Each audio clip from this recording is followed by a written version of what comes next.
Our 2018 Swine Day report you can get on our KSU Swine webpage, ksuswine.org, and the report covers 46 papers covering 54 different experiments and a record 52,000 pigs used on the various research projects. So again, we've got a lot of help from industry support, research partners, and we like to thank them as well too.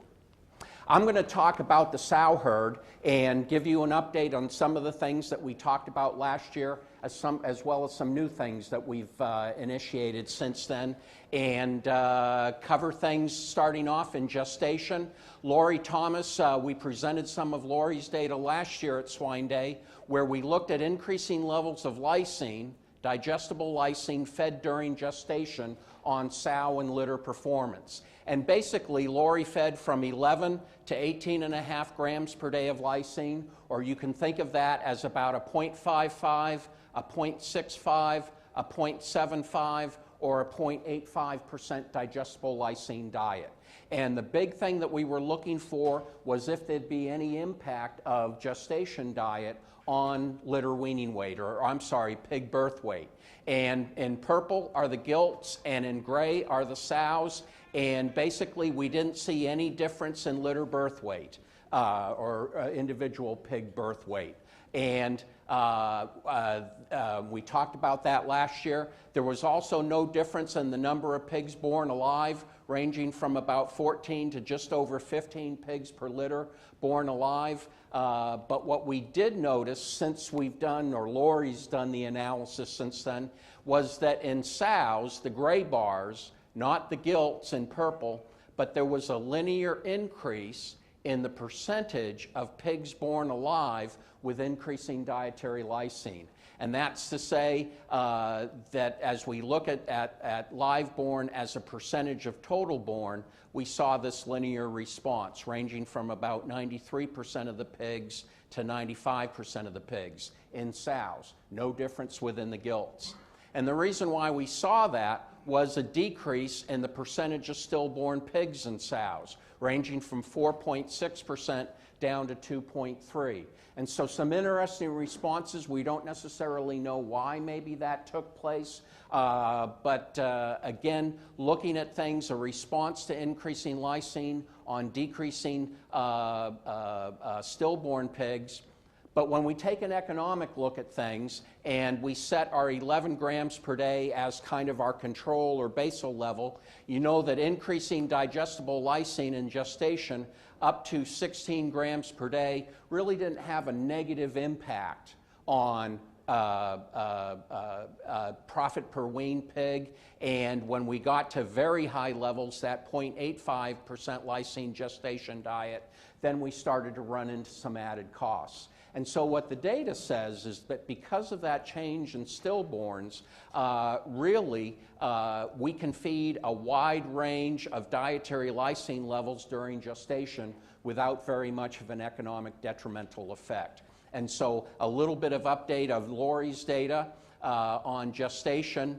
The next area, some of the new data that's been conducted since the past year, is Kia Gorley's study looking at the effects of feeding dietary lysine and energy just before farrowing on sow and litter performance. And we need to thank the Minnesota Pork Board and Christensen Farms for their partnership in conducting this research, as we sent Kia and Annalisa Swanson and a bunch of other people up to Minnesota to weigh a lot of little pigs.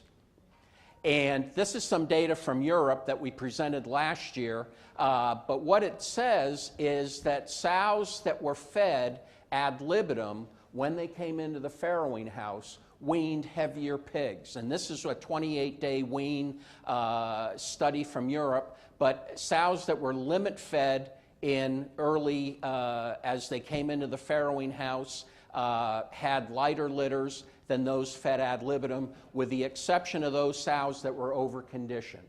And so a really interesting response, especially as we move more towards ad libitum feeders in lactation and when we turn them on versus whether we limit feed during that initial time from loading and farrowing until the sows actually farrow. And so what Kia did in her study, they backed up to gestation, day 107 of gestation, backed into the gestation barn, and the purple line represents sows that were fed lactation diet at about a little under 8.5 pounds per day from day 107 until farrowing. The green line represents those sows that were fed 4.5 pounds per day up till day of gestation diet, up to day 112, and then switched over to the lactation diet, again at 8.3 pounds per day. And the red line was the farm's control practice or policy or standard operating procedure, where they'd feed 4.5 pounds of gestation diet up to 112 days when sows went into farrowing, and then they bumped up to 6.5 pounds. So again, kind of thinking, backing up into gestation and feeding gestation diet, then bumping up to lactation diet as the sows come into the farrowing house, or bumping up to lactation diet but at a limit feeding. So those were our three treatments. And so that's from an energy standpoint. From a lysine standpoint, the sows that were fed the lactation diet from day 107 on through farrowing consumed about 40 grams per day of lysine. That's a lot more than what we would typically feed, but again, 8.5 pounds a day of a lactation diet came out to about 40 grams of lysine. And in lactation, when they're fed ad libitum, just to put things in perspective, would be looking for about 60 to 65 grams per day of intake. Lysine intake, 12.5 grams, kind of right in the middle of Lori's data in regards to gestation lysine levels, and then bumping up to the lactation diet at the highest level in the green line, or maintaining lactation diet at limit fed at 6.5 pounds. So again, looking at backing up into gestation, feeding lactation diet all the way through, or increasing lysine once they come into the farrowing house to 40 grams, or the control farm or control treatment gilts and sows that were fed 4.5 pounds, then jumped up in lactation diet to 6.5 pounds. And what the data showed, we have gilts on the left and sows on the right, a little bit of a different response among the gilts and sows, but basically the sows that were fed the lactation diet from day 107 on to farrowing gained more weight than sows fed lactation diet from day 113, or the more limit-fed sows that were fed 4.5 pounds of gestation diet, then jumped up to 6.5 pounds of gestation diet.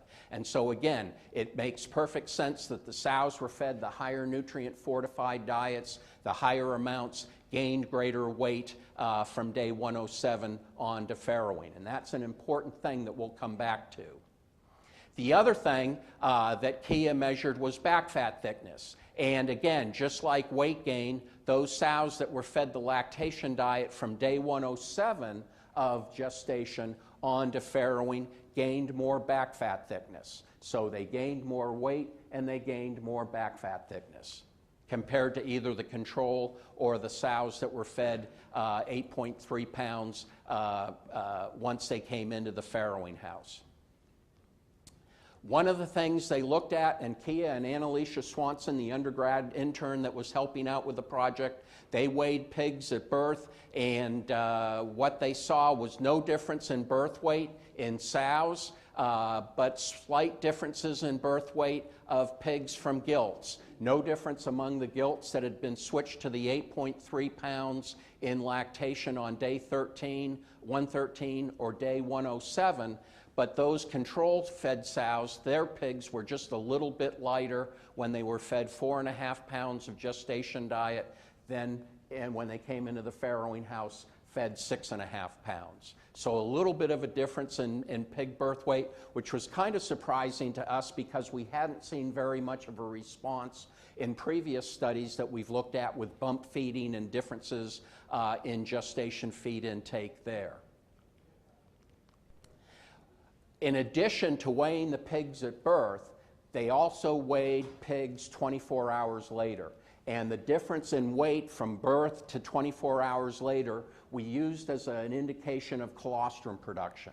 And again, one of the theories behind feeding the higher lysine diets, the lactation diets, earlier, before sows come into the farrowing house, was changes in composition and amount of colostrum. And there were no differences in colostrum yield among the three treatments, that everyone averaged about 12.5 pounds per sow of colostrum intake, again measured by weighing pigs at birth and then 24 hours later. But one thing that was interesting, although not significantly different, there was a numerical trend that sows fed lactation diet from day 107 on to farrowing had slightly numerically lighter litters than those that were fed the control diet at 4.5 pounds, then up to 6.5 pounds, or 4.5 pounds in the middle, then up to 8.3 pounds. And sows that were fed the higher energy, higher lysine diets for the longer period of time had slightly, again, numerically lightly litter gain from birth to weaning.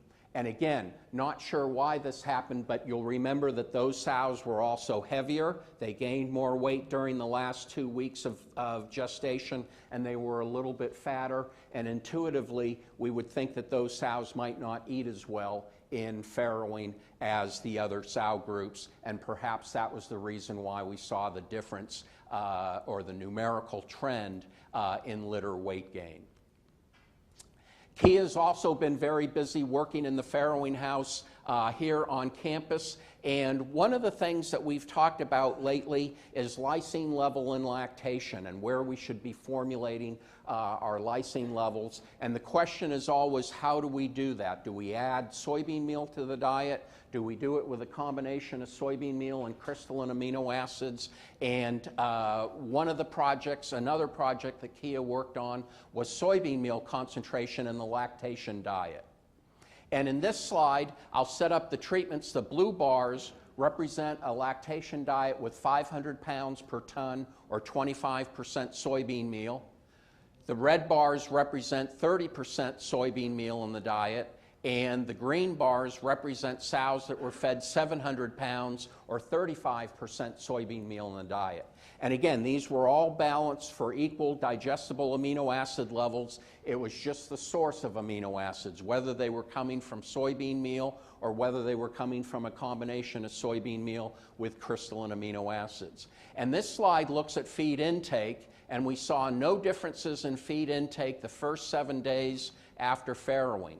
But thereafter, from 7 to 14, 14 to weaning, which was 21 days of age, and the overall period, we saw a linear decrease with increasing amount of soybean meal in the lactation diet, and really starts to become apparent when we get above 600 pounds per ton or 30% soybean meal in the diet. And that appears to have a negative effect on lactation feed intake. As a result, feed intake differences, again, as we've talked about in the past, today's sows appear to be extremely resilient. It didn't have effect on litter average daily gain, that the sows continued to milk and break down body reserves to support litter growth, but there was no difference despite the changes in feed intake in litter average daily gain. And so to wrap things up on our sow take-home messages, in gestation, a wide range of lysine levels can be used. We're probably in the neighborhood for most of our diets, 12.5 to 13.5 grams per day of digestible lysine. In the farrowing house, we don't need to back up into gestation and feed lactation diet, but when we move sows into farrowing, give or take around day 113, day 114 before farrowing, it's okay to turn on the ad lib feeders. and go ahead and feed ad libitum of a lactation diet. We don't need to get too carried away and feed lactation diet for too long, as that resulted in a little bit heavier weight gain and a little bit greater back fat thickness. And then from lactation, again, what we're encouraging our producers in Kansas is to feed diets that have no more than 600 pounds per ton of soybean meal in the diet. And so with that, that takes care of my presentation. I'm done for the day.